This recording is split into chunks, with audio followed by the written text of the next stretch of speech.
The world has arrived in Egypt's desert to take another crack at preventing the planet from overheating. Just down the highway, there's a modest but important example of what's at stake. The Sinai's bleakness is broken at the water's edge by a rare cluster of mangroves here.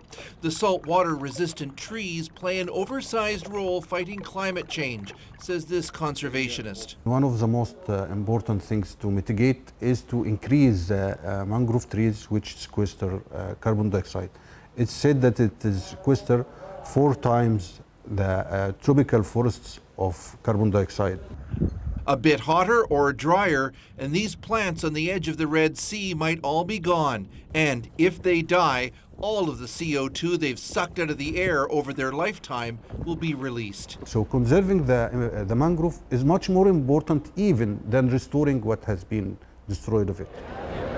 But the summit began with grim news that keeping global warming to 1.5 degrees is now unlikely. So developing nations have successfully added discussions over compensation for past climate damage to the COP27 talks. I particularly welcome the agreement of the parties to include a new agenda item on funding arrangements to respond to loss and damage.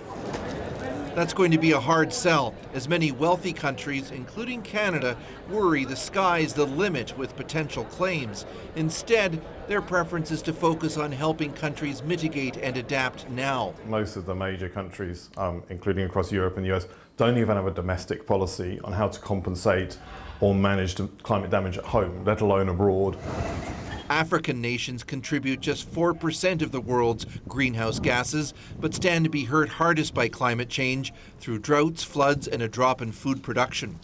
Egypt's government appears eager to demonstrate that it has the diplomatic clout needed to secure an agreement that benefits the whole continent.